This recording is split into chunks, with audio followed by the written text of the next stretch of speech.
Welcome back to the show. I am delighted to have a couple of classical musicians here in the studio. Just delighted to meet Dr. Philip Borter, who is the assistant professor of cello at Baylor, and his beautiful wife, Hirono, who is a violinist. And together they form Duo B. B standing for border, is that right? That's right. Did I Not a figure big that mystery. out? I figured that out. Code, yeah. Well, your music is just remarkable. It's beautiful, and Philip, you've really sort of gotten into a niche in South America. That's right. With your music. First of all, it's congratulations on being a Fulbright scholar, and Thank the you. whole family, I understand, is going soon for a couple of months to Rio de Janeiro. That's right. Yes. So I feel very blessed to have the opportunity to represent the United States as a Fulbright scholar. It's been pretty much a lifelong dream, career-long dream for me to have an opportunity like that. The music I'll be there researching is peripherally related to our duo. I'll be primarily focusing on cello music while I'm there, but studying a lot of sort of traditional genres that fed into the classical music that was being composed by classical composers there in Brazil. And so that feeds also through a backdoor sort of into the work that we're doing as a duo. Well, I'm excited. We'll be hearing a couple of pieces that you've done, and Hirono, you compose Yes, music. I'm primarily composer and also arranger for the duo, and it's been 5 years composing for ourselves, and it's right now the project for Latin American music is sort of About our as long thing. as you've been here at Baylor. You came to Baylor, what, in 2020? That's right. Yeah. So it was right Yeah. around the pandemic when we sort of made Yeah. a conscious choice. A lot of things Right. happen around Absolutely. the pandemic. Right. Well, with creatives, where they found themselves with maybe a little more time to. Absolutely. And for us, it works so well 'cause since we were sort of a duo that's also a partner in life. And so Right, that when helps. everything was shut down, it's like it only enabled us to dedicate more time to the work that we were creating as a couple. So I think we were able to leverage that in a positive way, sort of a silver lining for us throughout that whole experience. Well, it's exciting. Coming out in a couple of weeks, you have a new offering. Tell them about Tango y Choro. Yes, Tango y Choro is... Oh, choro. Is Choro, that how I say yes, it? that's I know right. my Spanish doesn't Well, it's the translate Portuguese, to actually. That's the Portuguese very trouble, well. right? Choro. Okay, Choro. well, I learned something new. Right, and so this again was a project that's been in our minds for a long time, and as a violin and cello duo, which is not really a very stereotypical ensemble when you think of classical music, chamber But music. it's so amazing. It is fun. I'm surprised Yes. it's not more. And right, and so for us, this really was we perceive this as like a deficit. Like there wasn't that much music from this style and genre for duo written, and so like, well, if it doesn't exist, then why don't we just go ahead and give a stab at it ourselves? And so this is sort of the fruit of that effort that we had to dig in historically into the genre. So how long a process was it in composing these pieces? Well, so first I have to have some sort of like an inspiration. So I listen to many music of Latin, in this case, choro and tango music, and I pick what piece. First of all, we like, and secondly, it works well with violoncello duo because we have only two instruments, so four plus four strings. So it's kind of limited. You know, most of choro musics are larger ensemble. Yeah, which, well, what yeah. is it? Is it guitars or I mean, Sure. what? Yeah, well, it's typically 5 instruments, Oh, and it's okay. it's an urban street music genre that formed in Brazil. So they'd have like a guitar, so there'd be rhythmic instruments like a percussion, there'd be Sure, guitar, yeah. a cavaquinho, which is sort of like a lute-like instrument, and then there'd be melodic instruments, clarinets or flute. And so, yeah, the challenge is like trying to reduce an ensemble that's fairly large and percussive, and then trying to find a way to imitate those sounds on our instruments has been a really interesting experiment. And that particular piece called a Jaca is actually a work that was written. We found ourselves also being drawn towards piano music that was written during that time. And so that was originally a piano work that ended up also getting it ended up getting put into a bunch of different settings for Shoto ensemble. But Hirono in particular was working off of a piano edition of the work and then using that to use the basis for our arrangement. Yes. So how did you two meet? Well, we met in Germany. Oh, okay. Yes, That's the joke, right? Where does an American cellist meet a Japanese violinist? Right? Why not? Why not? So I was studying in Germany and my bachelor degree, and he came as a what was it? An exchange student. Exchange student. So we met there, and then eventually he convinced me to come to America. So Had you hadn't been to America before?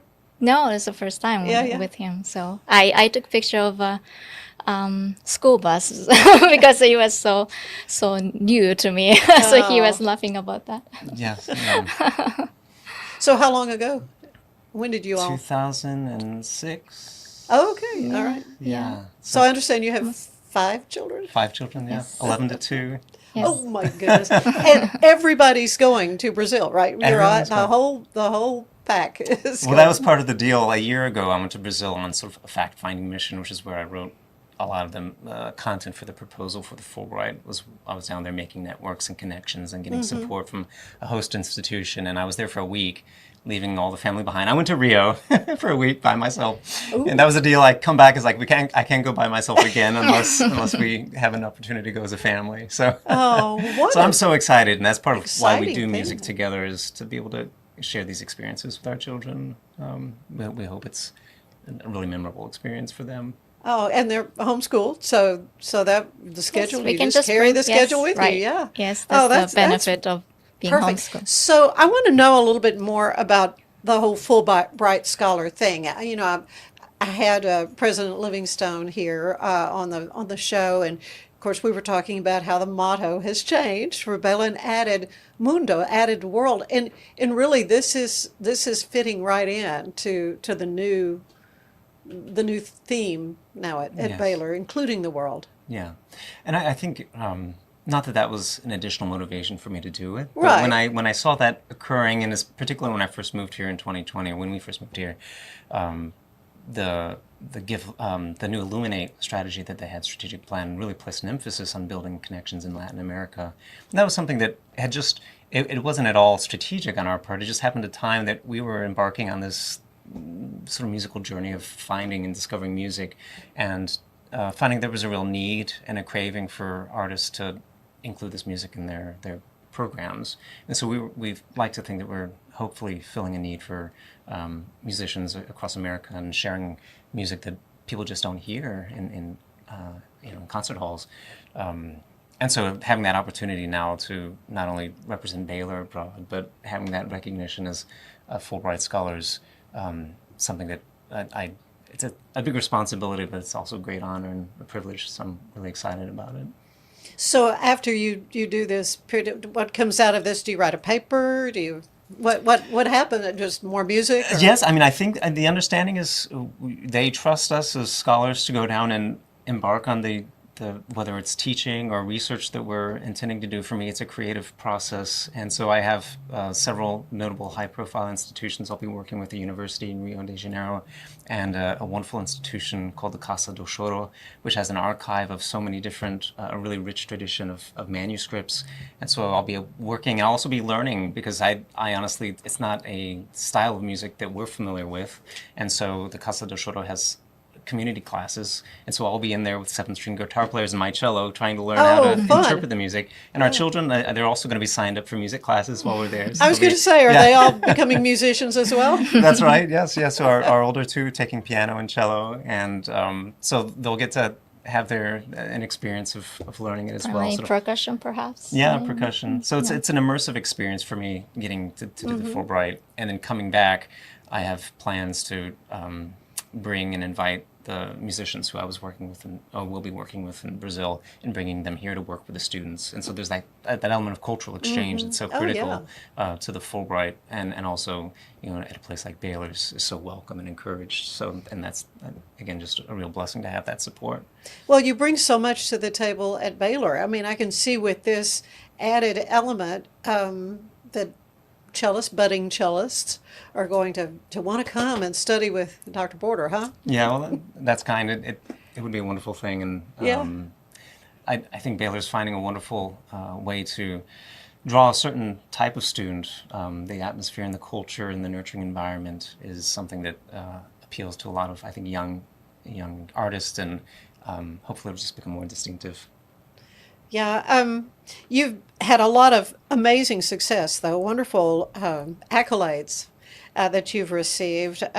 Winners of the Eastman Concerto Competition, and performed at Kodak Hall at the Eastman Theater and John Kennedy Performing Arts Center, and in Japan and in Berlin as well, back to Germany.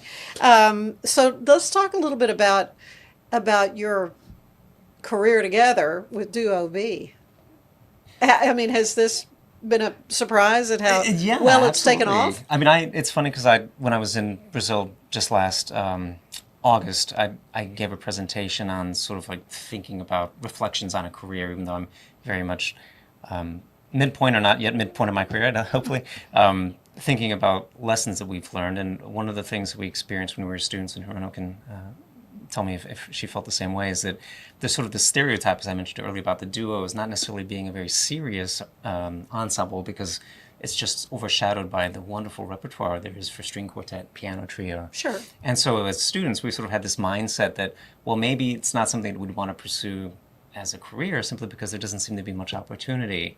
But then after we started to develop a little bit of confidence, self-confidence in what we were doing, we started to realize that that sort of, that lack of there being that much awareness of it actually can be an asset for us. I mean, there's just so much to be done in the genre now that we feel, and so many projects that we're finding, that what we perceived to be was a limitation has actually been empowering us to sort of embark on like the Tango and Shoro project, something that would be harder, I think, for a mainstream classical string quartet to do than what we're finding.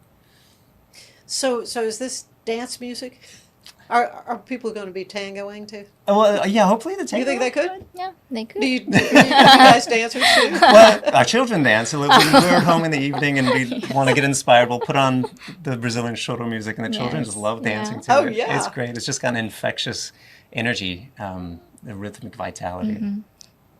Yeah. So, Hirono, I really want to know more about the composer. You're doing the sheet music for it too. You're writing it all down. I mean, how do you do that? I mean, me listening to some of your work, I thought, how does she come up? How do you do that? Well, at least I'm able to play the violin, so my part is sort of like playing, with my instrument and just take notes what I it comes to my mind. And also cello. Of course, I don't play cello, but at least I have more knowledge than like clarinet or other instruments. Sure. So I can sort of also I have a great resource. I can ask him if it's manageable to play and everything else. So yeah, I'm primarily playing with my instrument, and sometimes I tap keyboards and make harmonies, and using a paper, like a very old-fashioned way. Yeah, I was going to say even old notes. school. I mean, I just Yes. imagine there are all these programs now that it just listens to you and then it writes it all out. Am I Well, in the dreaming end, that? yes. Once I finish I put all my ideas in my sheet. Then I will put into that. The engraving process happens much Yes, later. yeah. But Uh, primary is more like So do you have a traditional. publisher that is marketing your works? we are publishing ourselves. Oh, self-published. Yes, That's yes. awesome. Yeah. Yeah, again, it's with the advent of all this technology, it's just the ability to just communicate directly with people who are looking for Yes. what you're doing. It's just, in a lot of ways, we didn't find that there was a need to find a publisher. We can just communicate, and then people feel a direct connection to us too. So they write us for the music, and they tell us where they're playing our works, and it's just a lot of fun for us to Isn't that have neat? That's got to exchange. be so rewarding to Yeah. you to know that it's catching on the way it is. Well, and Hirono is pretty humble, but I mean, she's had her music performed probably on 5 continents. It's just all throughout Europe and Asia and South America, and so yeah, as I said, I think just because it is such a niche area like violin and cello duo, and there's just a lack of resources available, that I think it's been fun to see how people take to it. Well, I'm excited for folks to hear a piece, and when we come back, we're going to hear Corta Jaca. And so you want to set that up? What? What do you want people to know about that piece Sure. when they hear you play it? Well, I would say the piece is written by a female Brazilian composer, Chiquinha Gonzaga, and just like you would imagine, even today, there are quite a few challenges and obstacles placed for female composers. And during the time that she was living, it was known as sort of the golden age of choro, which is right around the advent of recorded sound. And she really dedicated herself to writing music. And it's a really beautiful work. A little bit scandalous just because of the choro was seen as a very folk sort of idiom. And so, but she was traveling in sort of an elite environment. So that at the was time. maybe a little lower class. Yes, kind right. of a And so thing. at a social party, she would play her music, and it was seen as a little bit of a scandal because, of course, a female composer and writing choro music was seen as beneath the elites at the time. And so the work has that sort of like just as it's got a rhythmic vitality that's really infectious, but there's such beautiful melodic lines present as well. And so it's a piece that really deserves a much broader hearing than it's given.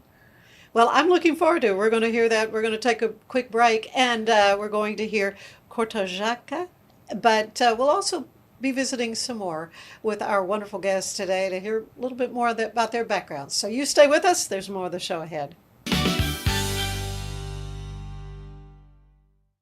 I just got my Colgate Advanced LED Whitening Treatment in the mail, and I am very excited to have dramatically whiter teeth in just 10 days.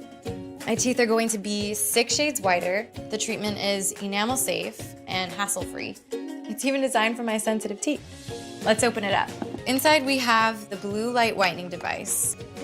It's a charger for after each treatment as well. There's a full 10-day supply, and it looks easy to apply. Order yours today at shop.colgate.com. So all you have to do is tap your Popple to the back of someone's phone, like that, and they instantly get your social media and contact info right on their screen. They don't need an app or a Popple to receive your info. With our feature called Popple Direct, you can pop one of your links directly. I turned Direct on for Instagram. Now when I pop someone's phone, it opens directly to my Instagram. So get your Popple today and start impressing everyone you meet. Make it pop.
the 4-burner, side-burner, side-sear burner with Clearview glass stainless steel grill from Monument Grills. Made of tempered glass, which is strong, insulated, and allows you to check your grilling without lifting the lid. Our porcelain-coated cast iron cooking grids offer a large cooking surface of 513.3 square inches, primary cooking area, with even heat cooking. The Monument Grills include LED control knobs and are easy to light with pilotless electronic ignition. Better grilling, better value, Monument Grills. Stick around. Elizabeth Riley has a look at your Act Locally news. More of the shows ahead. This is the Sonos Arc Ultra. And this is what you need to know about. It represents one of the easiest ways to get into high quality home cinema without loads of cables and faffing around. And that's because the Arc Ultra provides full Dolby Atmos without any rear speakers thanks to its sound motion technology. And Sonos is actually calling sound motion one of the most significant breakthroughs in audio engineering in nearly 100 years. It's an amazing setup, it sounds absolutely fantastic. I love the absence of fat. If you're a Sonos person, there's a reason you're watching this video.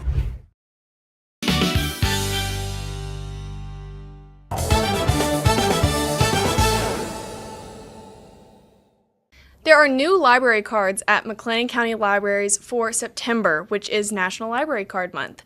There are some absolutely stunning cards, so either register for an account today or go switch out your current card while supplies last. The Levitt Amp Concert Series and the Wednesday Night Farmers Market return tomorrow. Creative Waco, the Waco Downtown Farmers Market, and the Levitt Foundation are bringing back the outdoor concert series to East Bridge Street Plaza on Wednesday evenings. Check out the current lineup that has already been announced and stay tuned for more information coming your way for this fall concert season. Finally, the Olive Branch Bistro and Bakery is hosting happy hour and book signing with the artists of the new Waco Landmarks book designed by Central Texas Watercolor Society this Friday, September 5th from 4:30 to 6:30 p.m. Stop by Olive Branch Bistro and Bakery this Friday for amazing food, conversation, and community. I'm Elizabeth Riley with your Act Locally Waco News, and I'll see you next time.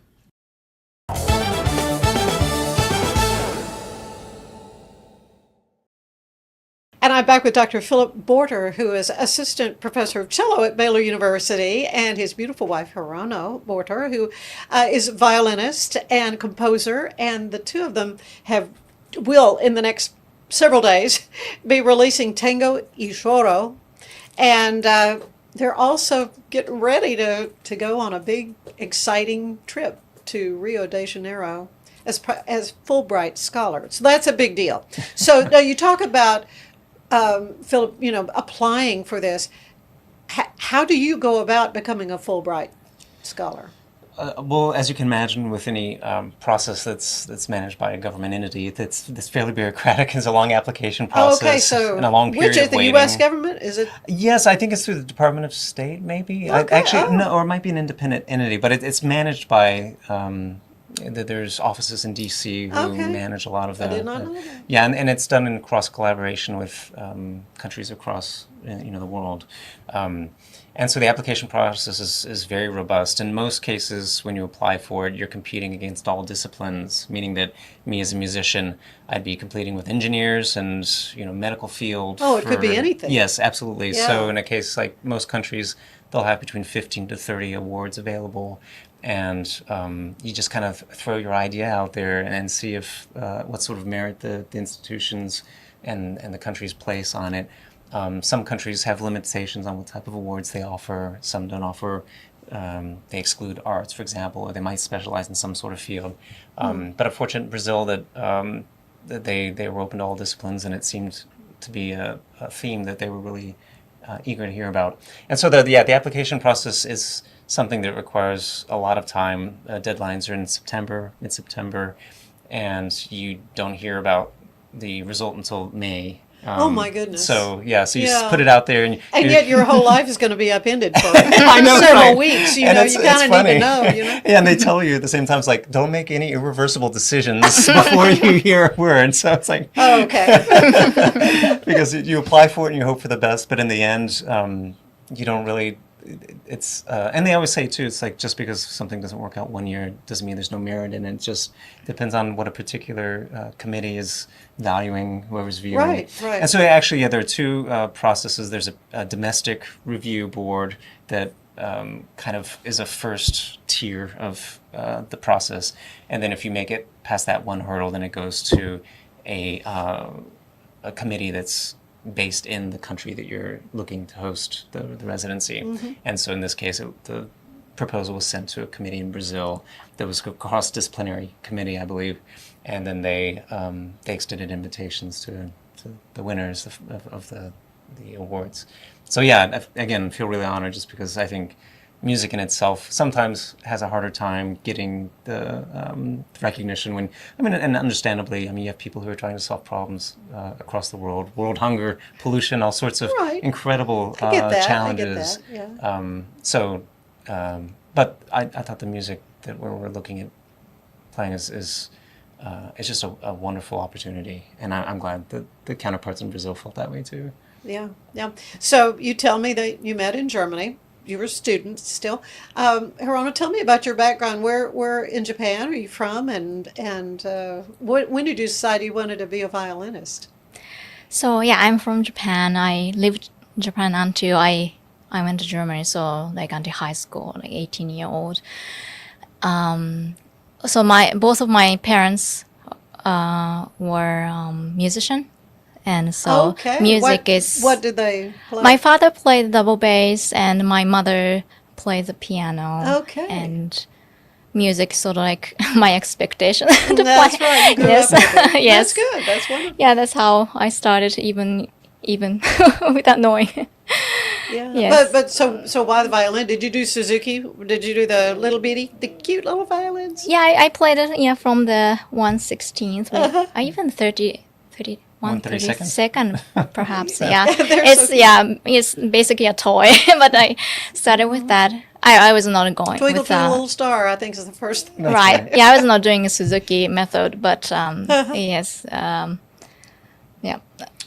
Yeah, so just kind of took off with violin and the writing part though. When did you know the composing part was really kind of part of your gifts? Yeah, that was actually a very recent thing, and I don't know how it started, but well, first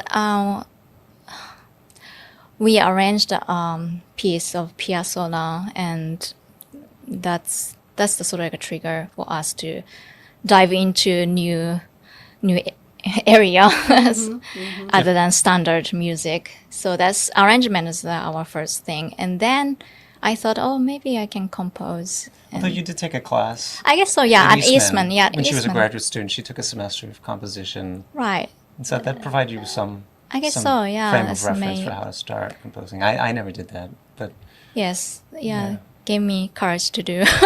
Oh, I can do this.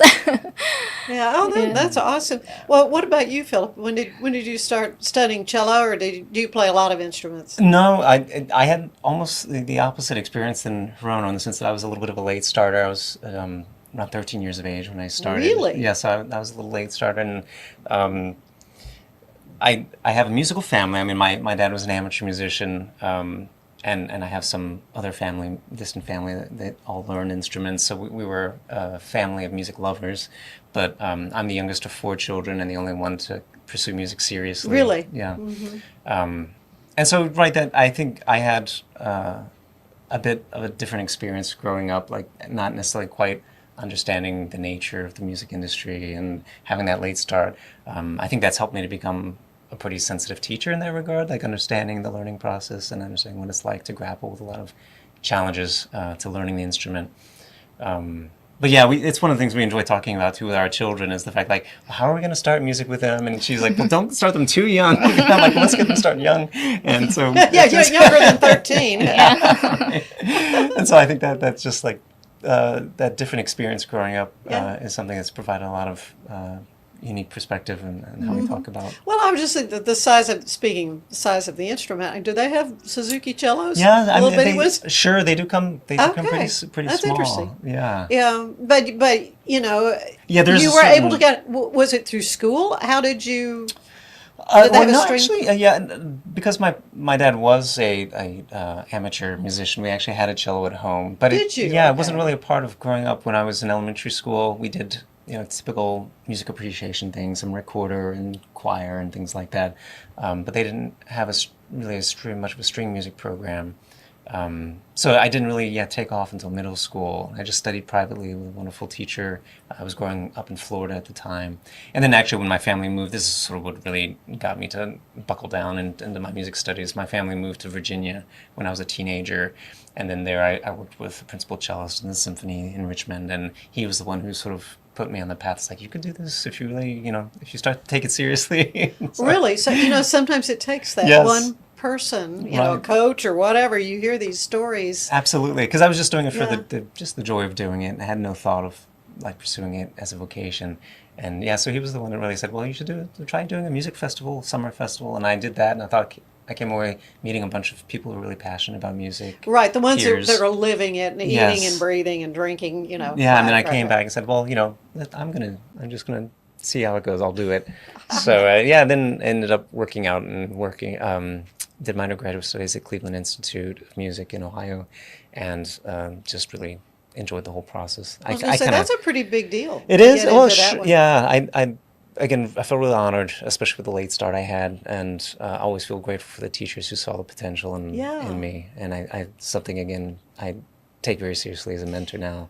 Well, and what's so beautiful about Baylor University, more than 100 years, the School of Music, of course, providing these experiences for students for a career in music, but the environment is nurturing with a Christian perspective. I mean, and Absolutely. what I'm hearing from you both is that I see the Lord's hand working so often in just your meeting and and all of this, the Fulbright thing, that's kind of in a way a miracle. Yes, yeah. If I could be so bold. I mean that when you think about the competition and all that, so it's like the Lord is kind of directing these things. Absolutely. Yeah, I think since we've met, it's been just a seamless string of just wonderful opportunities that we've been blessed to have, and even our family life, like having the children that we have and their presence in our life. Well, like the famous say, life is messy. It's like it's not clean, but it's a great joy to have Yeah. the opportunities we Yeah. do.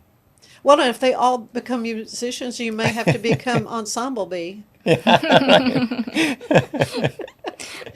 Yeah, well, we'll see. I see. We're working on that. Well, I do want folks to hear another piece by you. It's called Train for Violin and Cello. You want to tell me a little bit about how that one came about? So that piece actually commissioned by Red Cedar Chamber Music. Yeah, there's a nonprofit in Iowa that actually wrote Hirono and asked to commission a work for them, another violin cello duo. Yeah, they had a theme of music related pieces, Uh-huh. and the moment I was working on Shoro and Tango, so I thought, oh, that works well, and the train is inspired by Shoro traditional form and rhythmic patterns, but twist with my sort of original elements to it. In the classical repertoire, though, do you have a favorite composer that I mean, obviously you study classically.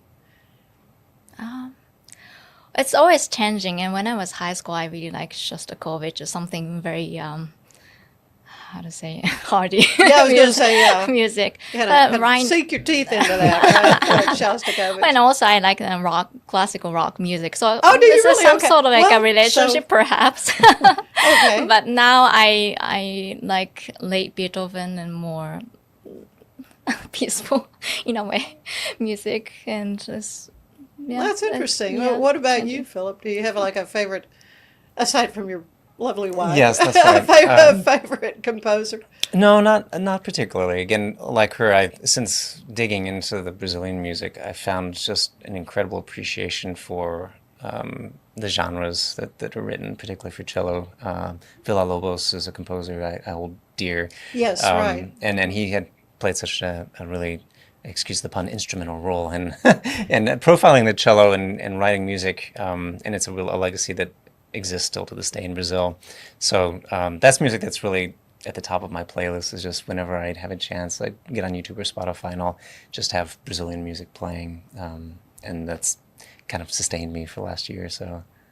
Well, and you're just going to come back booming with Yes. more with more music. So so this Fulbright excursion of yours is going to begin when in October 15th. oh so it's next month. Okay, and that's going to be a wonderful experience for the whole family. I mean, I know you're really going to enjoy that.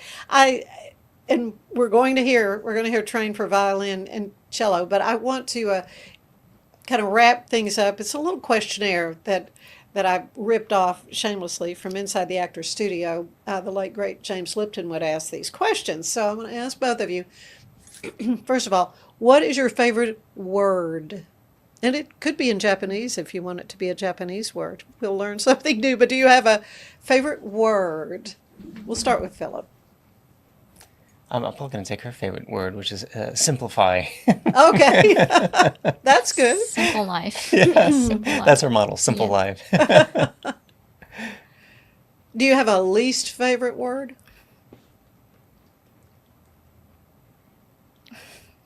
Complicated drama.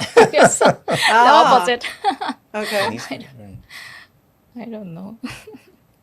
Busy. Yeah. Yeah. Busy. Yeah. What inspires you creatively, spiritually, or emotionally? What turns you on in those areas? Family, our children. Okay. What about you, Philip?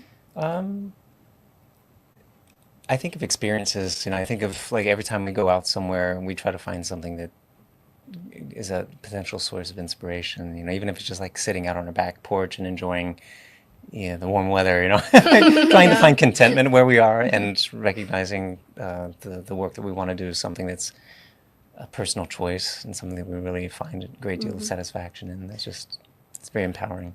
Conversely, what turns you off creatively or spiritually or emotionally?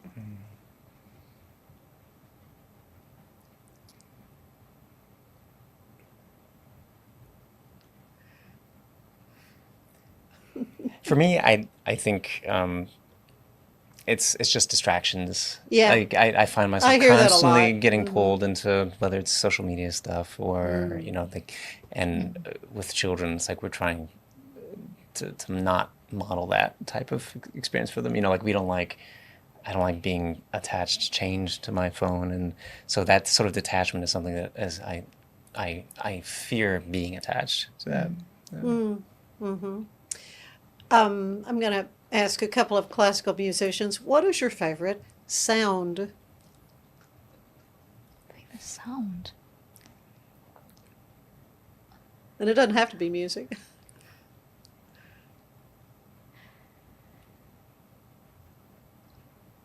Well, I think beautiful human voice. Sometimes that inspire me. Do you have a favorite sound, Philip? Favorite sound. I mean, I know we both enjoy nature, and that's something we're constantly, I think, trying to find. So if I think outside of our instruments, The birds. yeah, like just listening to nature. We love the idea of camping, Yeah. going out and just being in nature. So that's a source of inspiration. Okay. What about a least favorite sound? Construction. Right now, vehicles. So many roads. Jackhammers. Yes. There's that. Yeah. That's interesting. And because I'd like to think that, there's something that's really in the natural world that's unpleasant to experience. But I can't name of anything that I wouldn't mind. Even if I think about things that naturally come to mind, like our children yelling at each other. Yeah, yeah. Oh, listen, I've heard that before. From my Sure. guests. Yeah. And I think about, my of course. kids fighting. Yeah, and I mean that's something that I think we don't want to encourage, but certainly I wouldn't want that to if we had the choice, I wouldn't want that to necessarily be gone. Okay, what job would you like to have tried?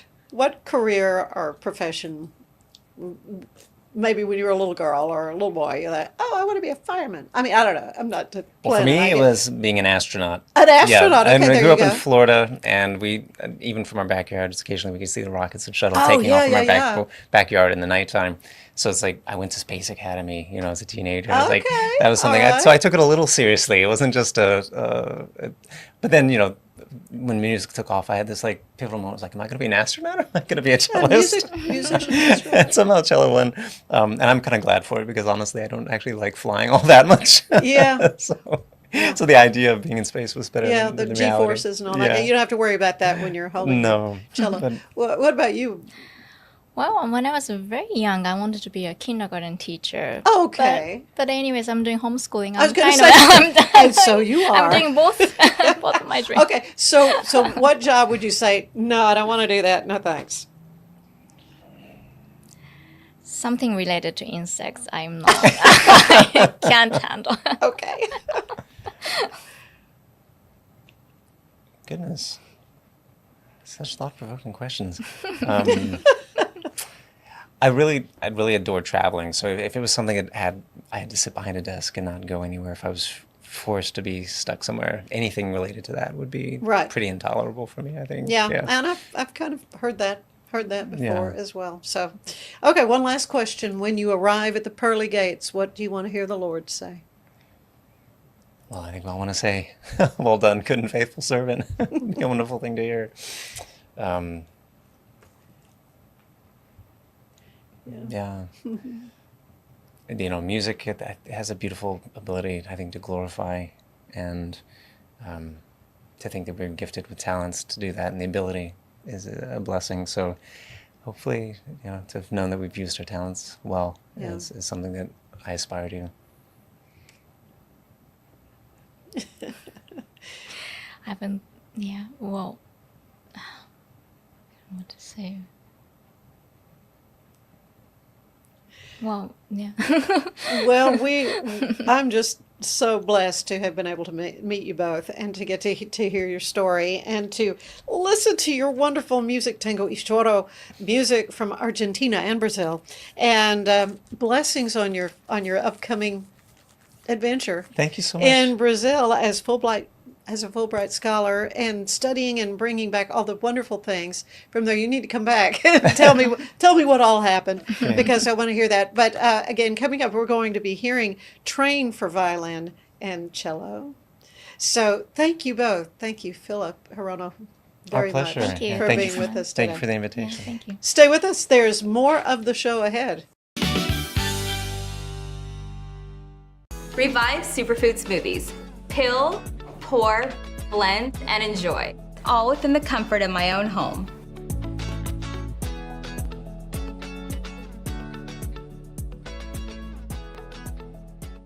Revive Superfood Smoothies. Peel, blend, and enjoy. Fast and easy, and I'm out the door.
learned anything in the last year, it's that to show up as my best, I need to make intentional choices. And that goes back to the absolute basics. Number one, it's I have to move. And number two, to stay hydrated. I have been using molecular hydrogen from Water and Wellness to support my health and well-being. It helps with energy, recovery, liver health, and more. The hydrogen has been a game-changing addition to my own wellness routine. The tablets dissolve into my water and deliver powerful minerals to help my body feel its best all day long. Escape into fitness with the Schwinn IC4 bike, providing a premium, heart-pumping indoor cycling experience that combines digital connectivity with superior Schwinn quality. The IC4's smooth, quiet ride features magnetic resistance with 100 micro-adjustable resistance levels. Escape the everyday with the Schwinn IC4 bike, your ticket to a life well lived.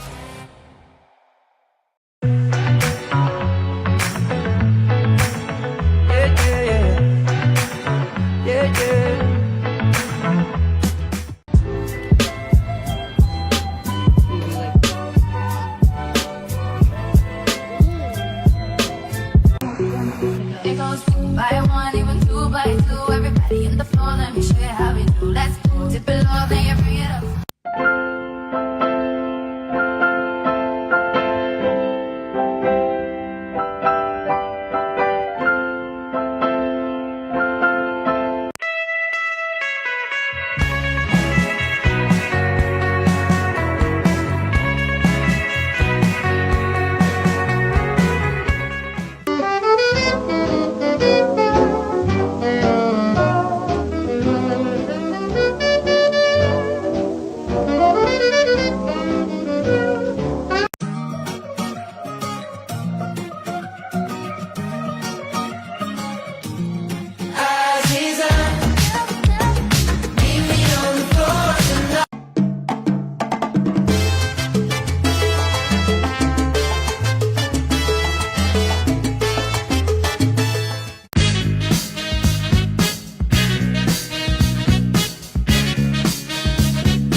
Ever been tempted to try your luck for a chance to win a lottery prize? National lottery games like Powerball and Mega Millions have seen their jackpots rise over $1 billion more than a dozen times in recent years. The winning ticket to the largest jackpot in history, valued at over a whopping $2 billion, went to a lucky Californian in 2022. The Associated Press spoke with Assistant Professor Gabriel Sosa Castillo from Colgate University to provide more insight on the odds of a player taking home a prize. The odds of winning any prize is between 2 in 49 and 1 in 25. So about 4%. So not impossible. However, the odds of winning the jackpot are very slim, is 1 in 292 million. For comparison, your odds of being struck by lightning in a year is only 1 in 1.5 million. Being bitten by a shark is 1 in 5 million. So unfortunately, the odds of winning the grand prize are pretty minuscule. Many people wonder if as excitement grows for a rising jackpot and more people buy tickets, does that change the odds of winning? All of the odds remain the same for the jackpot or for any of the minor prizes. Everything remains the same, but the jackpot keeps accumulating. So that is the only thing that is changing. What about sharing the jackpot? Is that more likely with more people playing? The odds of tying are even slimmer. So when a player does win the jackpot, there's a good chance they'll be keeping it all to themselves.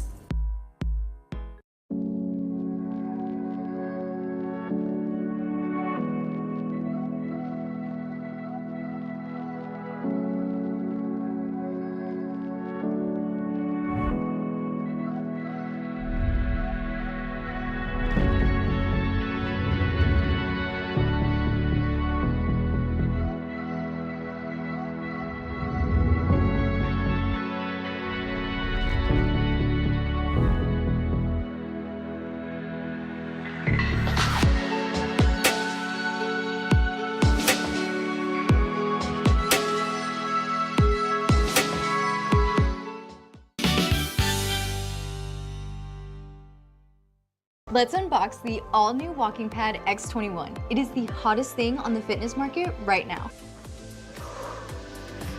Whew. I like it. I like it a lot. Well done, Walking Pad.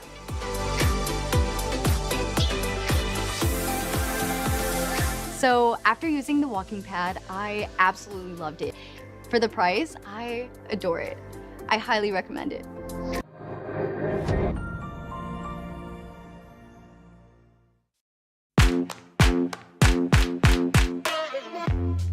Hi, my name's Erica and today I'm going to be taking you through my skincare routine using the Tasmanian Spring Water range from Sand and Sky. This range is really good for dry and dehydrated skin like myself. It's packed with 2 types of hyaluronic acid and fermented sea kelp to reduce redness and irritation, which I experience daily. So that's it. It's so quick and so easy and my skin feels so dewy and so hydrated.